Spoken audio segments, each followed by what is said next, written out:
वाढदिवस आहे आणि दरवर्षी त्यांच्या वाढदिवसासाठी मी त्यांना भेटायला जातो. मग जिथं कुठं असतील तिथं भेटतो. आता इथं पार्लिमेंट चालू आहे, त्याच्यामुळं इथं दिल्लीला आलोय आणि साहेबांना भेटलोय. पण अजित पवार सुद्धा आज आले, सर्व कुटुंबीय आलं होतं, ज्यांच्या विरोधामध्ये तुम्ही लढला होता ते सुद्धा एकत्र आले होते.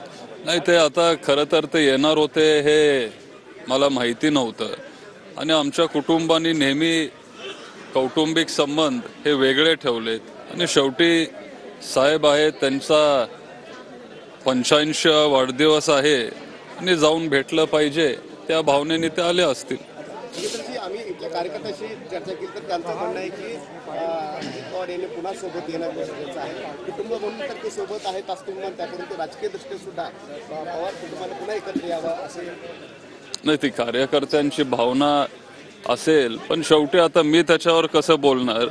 जे आपल्या पक्षाचे सगळे जे ज्येष्ठ नेते आहेत, जे त्यांच्या पक्षाचे ज्येष्ठ नेते आहेत, ते ठरवतील.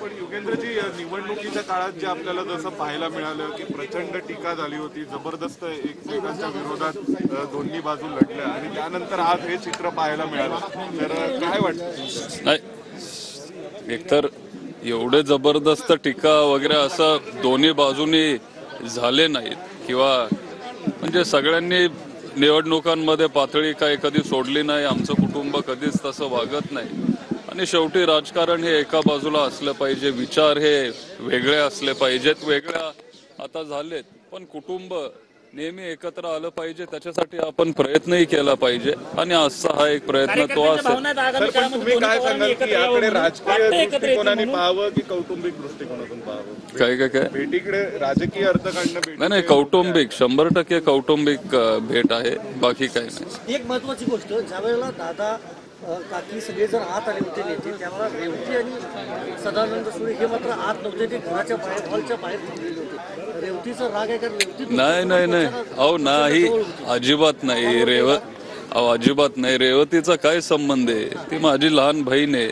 ती कुठेतरी किचन मध्ये नाश्ता करत होती, ती तिथंच होती शेजारी, बाकी काय असं नाही. हॉलच्या बाहेर पण या सगळ्यामध्ये आणखीन एक गोष्ट अशी आहे की जे कुटुंबाचे सदस्य नाही आहेत, पण तुमचे कार्यकर्ते होते, साहेबांसोबत राजकारण केलं, असं तटकरे, प्रफुल्ल पटेल, छगन भुजबळ पाहायला मिळाले. नाही, काय ते एकतर आता काही लोक त्यातले खासदार आहेत, काही मंत्री होणार आहेत, काही आमदार आहेत, त्यांना असं बाहेर ठेवणं हे पण बरोबर नाहीये. त्यांना बाहेर थांबत ठेवणं हे योग्य नाहीये. त्याच्यामुळे सगळ्यांना तिथं आत बोलवलेलं. भेटीसाठी फक्त अजित पवार आणि सुमित्रा पवार आले होते म्हणायचं?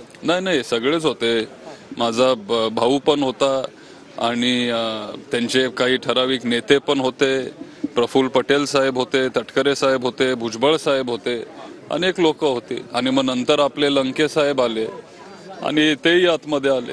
पण साहेब, दरवेळी एक मोठा सण असायचा संपूर्ण पवार कुटुंबियांचा, तो पाडवा, आणि यावेळी तो पाडवा एकत्र साजरा झाला नव्हता. आज वाढदिवसानिमित्त नाही, काय की पहिल्यांदा असं झालं की पाडवा आणि इलेक्शन हे एकाच वेळेला आलं आणि त्याच्यामुळे एखाद्या वेळेस ते त्यांना वेगळं करावं असं वाटलं, ते त्यांनी केलं असेल.